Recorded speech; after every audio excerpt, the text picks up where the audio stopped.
د صله رحمی مبارک کې سو مبارک احادیث دي. د مسند احمد روایت دی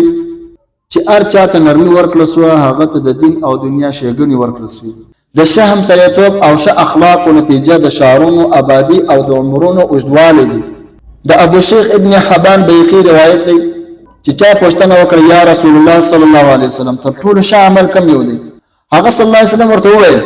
د الله جل جلاله څخه زیات بیره کول، د نیکو حکم کول، له بدیو څخه منع کول. د طبرانی ابن حبان روایت دی چې ابو ذر رضی الله عنه وایي چې ما ته زما حبیب نبی صلی الله علیه وسلم یو څو شیان نصیحت کړی دي. هغه دا دی چې زه له ځان څخه لوړ نه بلکې تر ځان کښته سړي ته ګورم، له یتیمانو سره محبت کوم، له هغو ته قریب اوسم، زه به صله رحمي کوم اگر که قریبان ما څخه مخ اړوي. د الله جل جلاله په معامله کې له چا څخه نه بیریږم. ښه خبره اگر که ترخه وي کومې لا حول ولا قوة الا بالله په کثرت سره وایي، ځکه چې دا د جنت خزانه ده. د صحیحینو روایت دی چې ام المؤمنین حضرت میمونه رضی الله تعالی عنها د نبی کریم صلی الله علیه وسلم پښتني بغیر خپل منځ آزاد کړه. کله چې محمد صلی الله علیه وسلم تشریف راوړ هغه رضی الله تعالی عنها ورته وویل یا رسول الله صلی الله علیه وسلم تاسو معلومه ده ما خپل منځ آزاد کړه. نبی کریم صلی الله علیه وسلم ورته وویل رښتیا وایي؟ هغه رضی الله تعالی عنها ورته وویل هو. نبی کریم صلی الله علیه وسلم ورته وویل کته د خپل منځ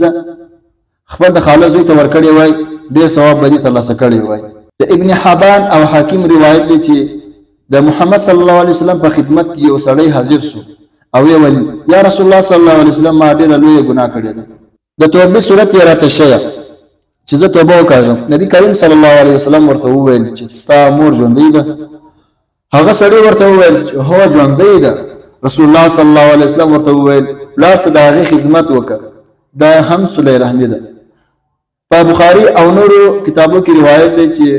صله رحمي دا نه ده چې یوازې له هغو خپلوانو سره صله رحمي وکړل سي کوم چې له تا سره یو ځای اوسېږي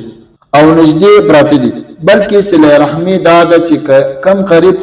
خپلولي پرېږدي ته د هغه سره صله رحمي وکړي، ناسته ولاړه ورسره وکړي. د ترمذي روایت دی چې نبي کریم صلی الله علیه وسلم فرمایلی دي چې له هغو خلکو څخه مه کېږي چې هغه وایي که چا له ما سره ښه وکړل زه به هم له هغه سره ښه کوم، که هغه پر موږ تېری وکړ موږ به په هغه تېری کوو، بلکې ته د هغه خبرې عادي وګرځوه چې کله خلک له تا سره ښه کوي ته هم ښه ورسره وکړه، که هغه زیاتی کوي نو تاسې زیاتی مه ورسره کوئ. د مسلم شریف روایت دی چې یو سړی د محمد صلی الله علیه وسلم خدمت کې عرض وکړ چې زه له خپلوانو سره صله رحمي کوم مګر هغه له ما څخه قطع تعلقي کوي، زه له هغو سره ښه کوم مګر هغه ما سره بد کوي، زه له هغو سره د حلم او بردباري سلوک کوم لیکن هغه ما په خپل خیال او خاطر کې هم نه راولي. هغه صلی الله علیه وسلم ورته وویل که ستا خبر رښتیا وي نو تا یو اوږد سفر وکړ تر څو چې ته په دې عبادت باندې قایم یې نو الله جل جلاله به ستا حامی او ناصر وي. د طبرانی ابن خزیمه او حاکم روایت دی چې تر ټولو ښه صدقه کینه کوونکو خپلوان ته څه ورکول. د محمد صلی الله علیه وسلم دغه فرمان هم دا مطلب دی کوم خپلوان چې له تا سره خپل اړیکې پرې کوي ته له هغو سره خپل اړیکې وساته. فقیه ابواللیث فرمایي چې په صله رحمي کښې لس شیان قابل تعریف دي، یعنی لس انعام الله جل جلاله هغه بنده ته ورکوي چې هغه صله رحمي کوي. اول دا چې په دې کښې الله جل جلاله رضا او خوشحالي ده چې الله پاک حکم کړی دی په صله رحمي سره ستاسو صله رحمي د خپل خپلوانو سره کوي. دویم په دوستانو مسیرت خوشحالي پیدا کوي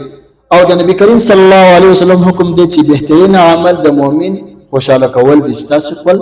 یو مؤمن مسلمان خوشاله کړي په یو شي سره. دریم په دې باندې د الله تعالی ملائکه ډېر خوشاله کیږي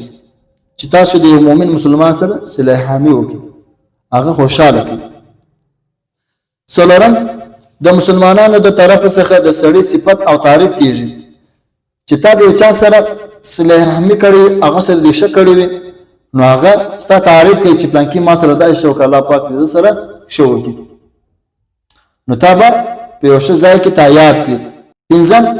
شیطان عاریلانه په دې باندې ډېر زیات خوابدی او غمجن کیږي چې ته د یو چا سره صله رحمي وکړي